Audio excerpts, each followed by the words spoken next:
அஸ்ஸலாமு அலைக்கும் வரஹ்மத்துல்லாஹி வபரகாத்துஹு. நான் வந்து 2024 மொரல் 2 பேப்பர்ல மீதி ஃபிசிக்கல், கெமிஸ்ட்ரி கேள்விகள பார்ப்போம். 30வது கேள்வி.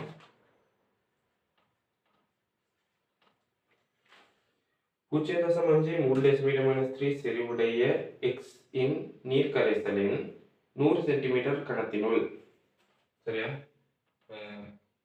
நீர் கரைசல் எடுக்கிறாங்க 100 சென்டிமீட்டர் கனத்துக்கு. ஓகே. அதுல எக்ஸ் எடுக்கிறாங்களா, அதுல செறிவு 0.5 மூல் டெசிமீட்டர் மைனஸ். ஓகே, அப்ப எக்ஸ் ஆரம்ப மூல நான் கண்டுபிடிப்போம். எக்ஸின் ஆரம்ப மூல், சரியா? 0.5 தர 100 தர 10 செய்ய 3 n சமன் சிவி, சரியா? அப்ப 50 தர 10 செய்ய 3 மூல். ஓகே, இப்ப என்ன செய்யறாங்கன்னா, சேதன கரைப்பானில் 50 சென்டிமீட்டர் கனம் இணை சேர்த்து குலுக்கப்பட்டது. இப்ப சேதன கரைப்பான் சேர்க்கிறாங்க. நான் ஓகே போடுறேன். அதுல 50 சென்டிமீட்டர் கனம், 50 சென்டிமீட்டர் கணக்கு சேர்க்கிறாங்க, சரியா? ஓகே, சேர்த்து குலுக்கப்பட்டது. அதன் கரைசல் இரு படைகளாக வேறாக்கப்பட்டது. நீர் சேதன கரைப்பான் என்பவற்றுக்கு இடையில் எக்ஸின் பங்கீட்டு கொள்கை, சரியா? KD, சரியா? KD X டெல் நீர் சேதன கரைப்பான், நீர் ஈக்குவேஷன் போடுறேன். சேதன கரைப்பான் சேதன கரைப்பான் இடையில வந்து பங்கீட்டு குணகம் வந்து 1:3. ஓகே, நீர் கரைசல்ல கரைந்துள்ள எக்ஸ் மூல எண்ணிக்கை என்னன்னு கேட்கலாம், சரியா?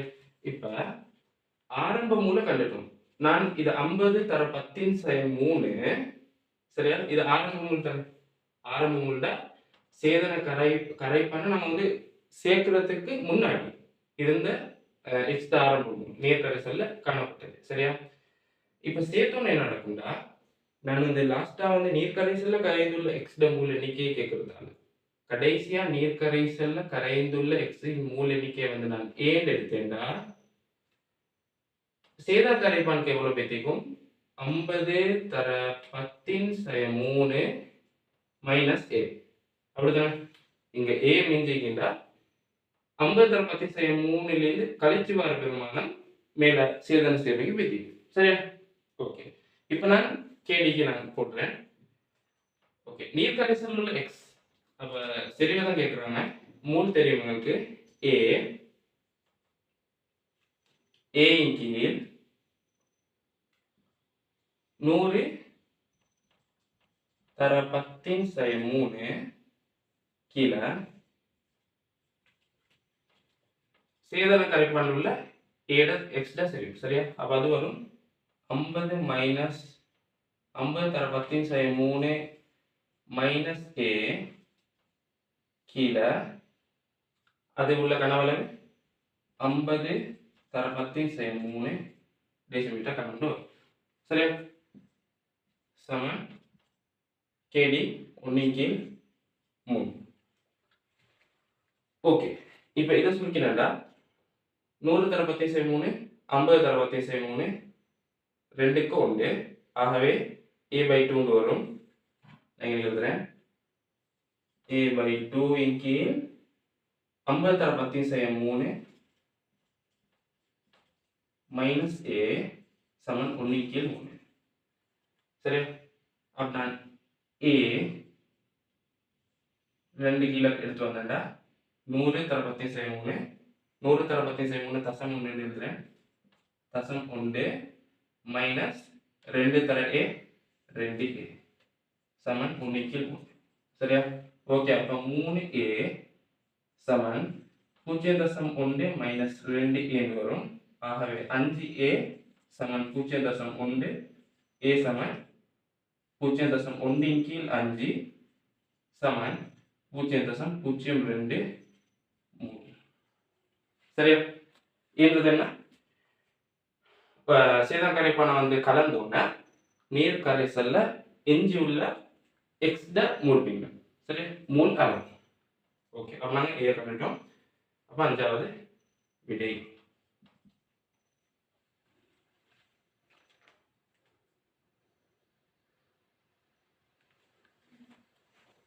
ஓகே, 31வது கேள்வியை பார்ப்போம்.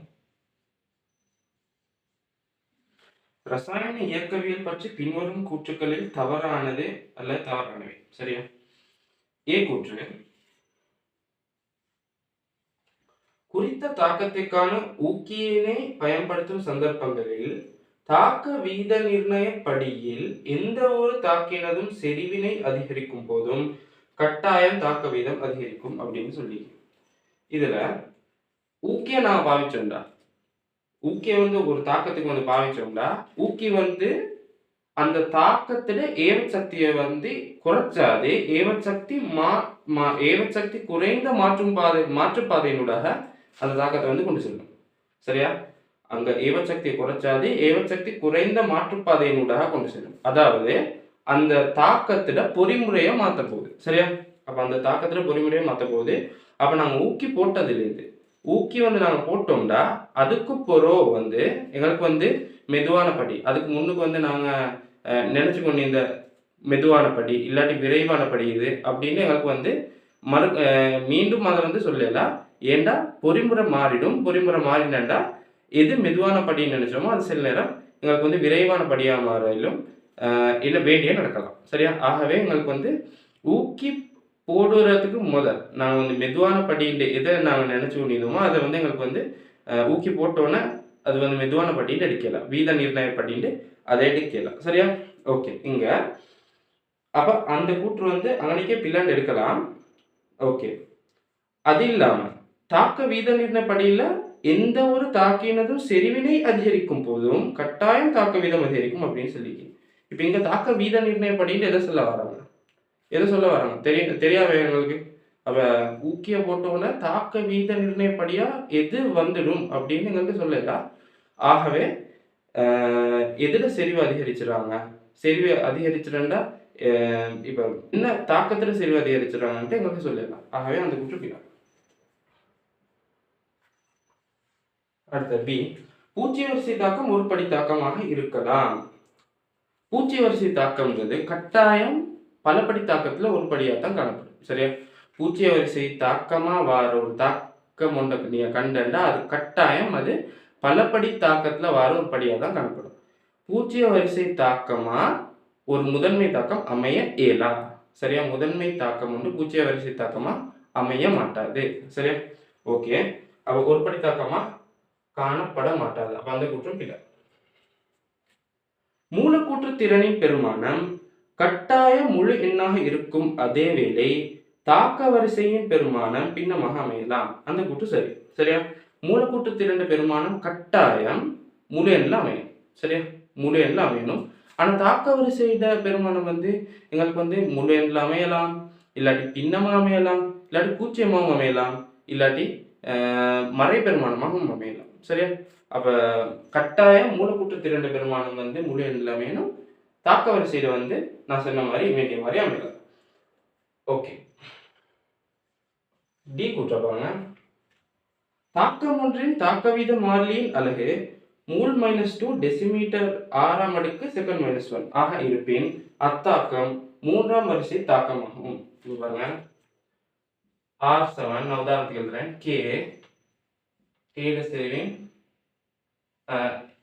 ஏ வரிசை ஏன் எடுப்போம். இப்ப நான் வரிசை பூஜ்ஜியமா இருந்துச்சு, பூஜ்ஜிய வரிசை பூஜ்ஜியமா வந்துருச்சு அப்படின்னா இங்கே பூஜ்ஜியமாயிடும். ஆகவே இந்த கோவை அப்படியே பூஜ்ஜியமாம் அடுக்கு வைக்கணும். ஏழு பூஜ்ஜியமாம் அடுக்குன்றது 1. சரியா? அப்ப ஏழு பூஜ்ஜியமாம் அடுக்குன்றது 1. ஆகவே கே தர 1 வரும். ஆகவே R7 கே வரும். அப்ப கேட அலகு என்ன வரும்? மூல் டெசிமீட்டர் -3 செகண்ட் -1 வரும். சரியா? இதப்ப பூச்சிய வரிசையா இருக்கக்கூடாது. இப்ப பார்ப்போம்.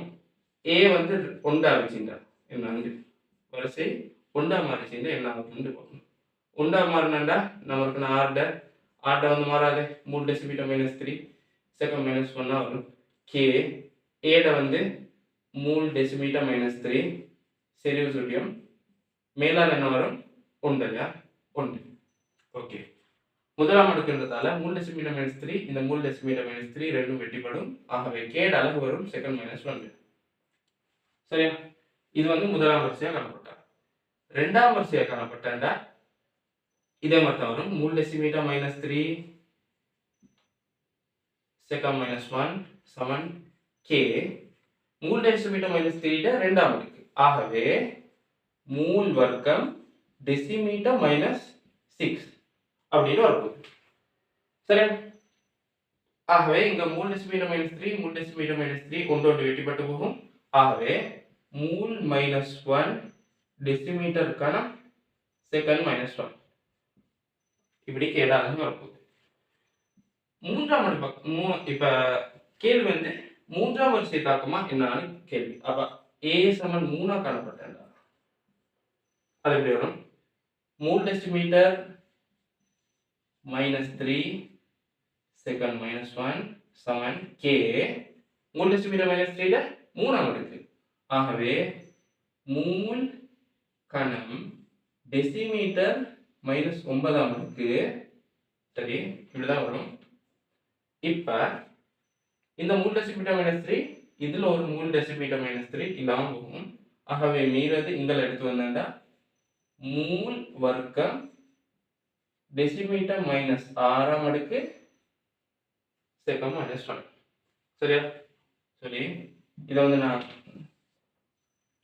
மூல் வர்க்கம் டெசிமீட்டர் மைனஸ் 6ஆம் அடுக்கு மீயும் அதை நான் எங்கே எடுத்து வந்தேன்டா மூல் மைனஸ் 2 டெசிமீட்டர் 6ஆம் அடுக்கு செகண்ட் மைனஸ் 1. ஓகே, ஆகவே டி கூட்டும் சரி. அப்ப சிடி மூணாம் ஆன்சர்.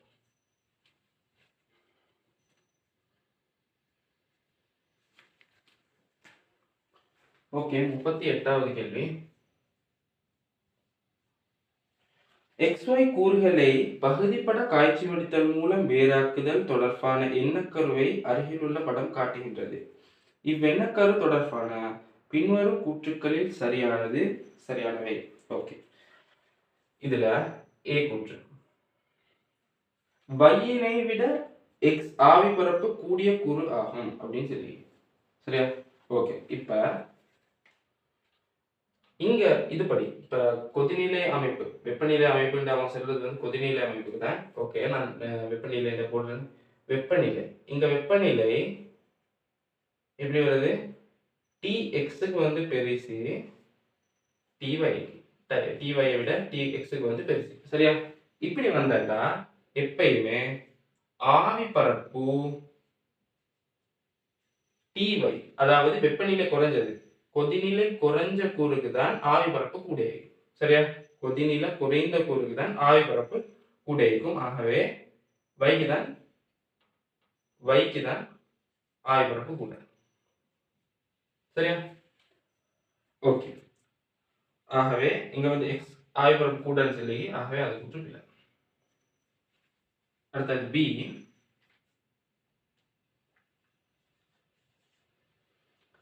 x மற்றும் y-னை கொண்ட கலவை ரெபோட்டிவ் விதியிலிருந்து நேர் விலகலை காட்டும் அப்படின்னு சொல்லி. ஓகே, நேர் விலகலை காட்டும். இது வந்து வாரது இந்த கிராஃப் வெப்பநிலை அமைப்பு வரைபடத்துல இந்த கிராஃப் வாரது வந்து இலட்சிய கரைசல் இருக்கு. சரியா, இந்த ஷேப் வாரது வந்து இலட்சிய கரைசல் இருக்கு. நேர் விலகலுக்கு எப்படி வரும்டா நேர் விலகலுக்கு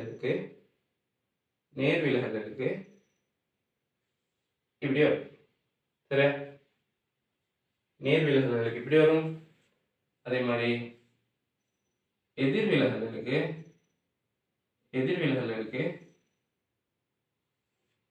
இப்படி வரும். சரி, ஓகே, இதுக்கு செல்வோம் அதிதாழ் புள்ளின்னு. சரியா, இதுக்கு வந்து அதி உயர் புள்ளின்னு நான் செல்வோம்.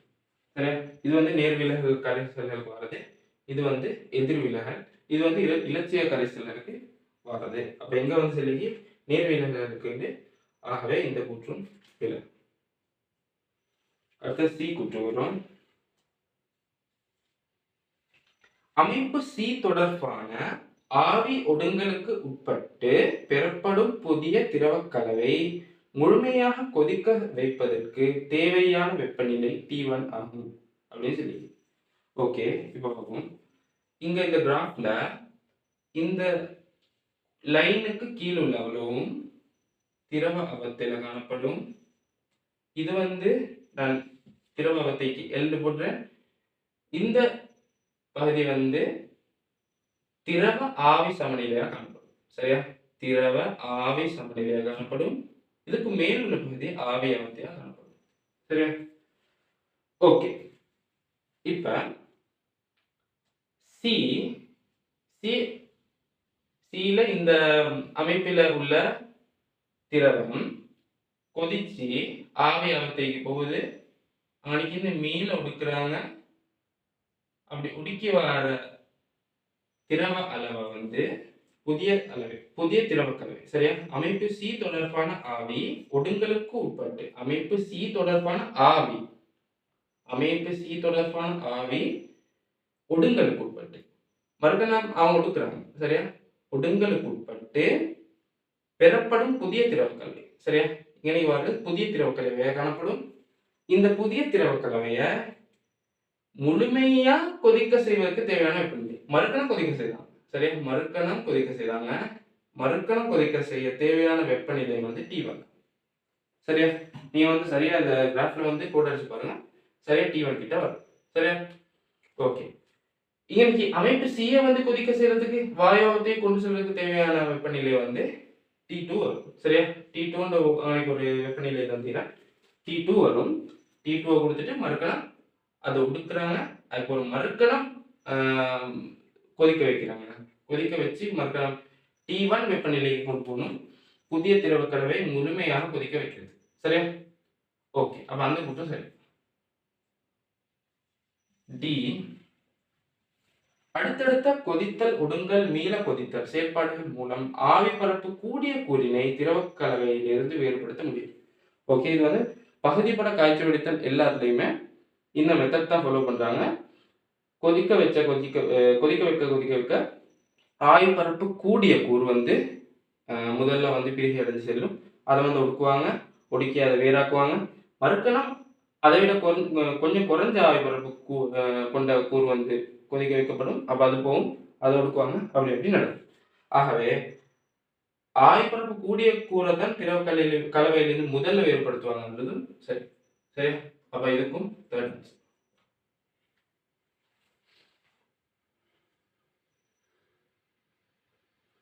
அடுத்த இன்னொரு விஷயம், இந்த புள்ளிக்கு வந்து சொல்லுவாங்க இழிவு கொதிநிலைக்குரிய மாறா நிலை புள்ளி. அதுதான் சரியான வேர்ட். இழிவு கொதிநிலைக்குரிய மாறா நிலை புள்ளி. சரியா? அதே மாதிரி இந்த பாயிண்ட்டுக்கு சொல்லுவாங்க உயர் கொதிநிலைக்குரிய மாறா நிலை புள்ளி. சரியா? இந்த பாயிண்ட்டுக்கு வந்து உயர் கொதிநிலைக்குரிய மாறா நிலை புள்ளி. இந்த பாயிண்ட்டுக்கு வந்து இழிவு கொதிநிலைக்குரிய மாறா நிலை புள்ளின்னு சொல்லுவோம்.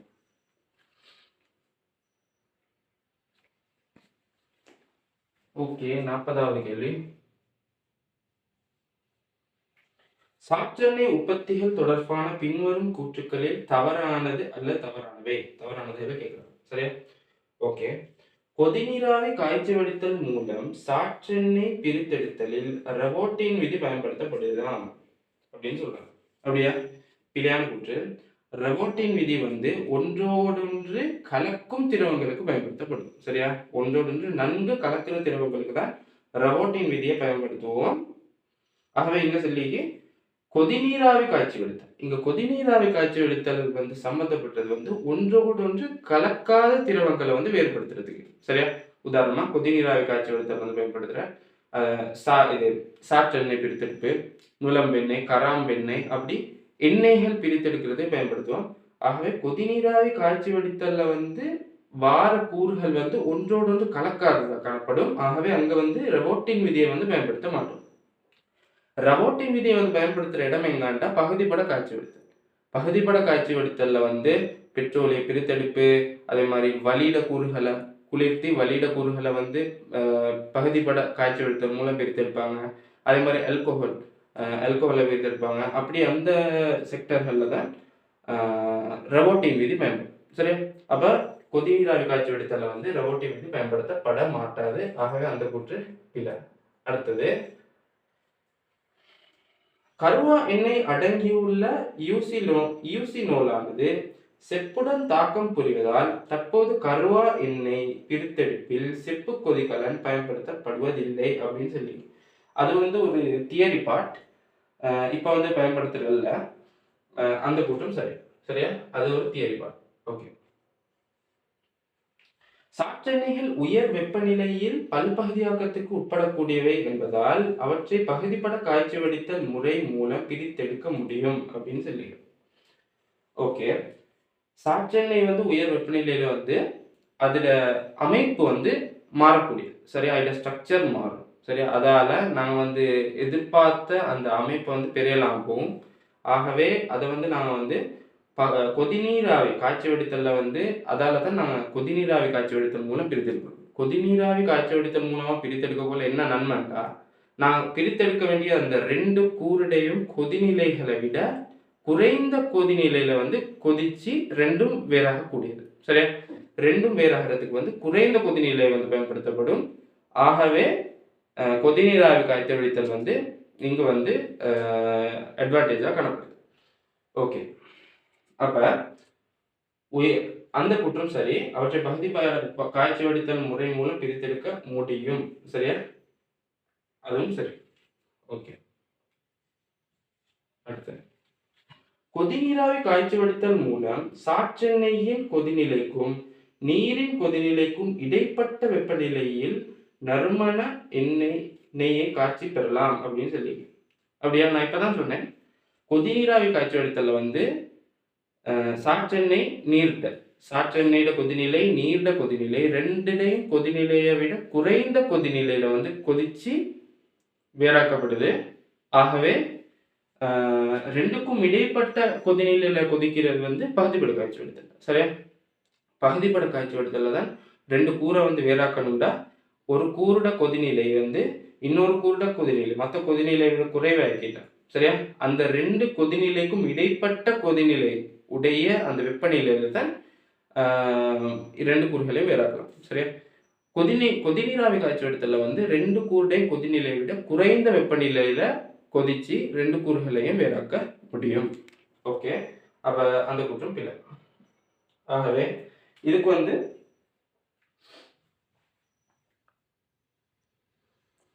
ஓகே சி வந்து அதால பகுதிப்பட காய்ச்சி வடித்தல் மூலம் பிரித்தெடுக்கலாம். சரி, பகுதிப்பட காய்ச்சி வடித்தல்ல என்ன சொன்னேன், கொதிநீராவி காய்ச்சி வடித்தல் மூலம் தான் பிரித்தெடுப்போம். அந்த உயர் வெப்பநிலைக்கு வந்து அந்த சாற்றெண்ணெய் வந்து கொண்டு செல்ல முடியாது என்பதால். ஆகவே இங்க வந்து தவறானவை வந்து ACD. ஆகவே 5வது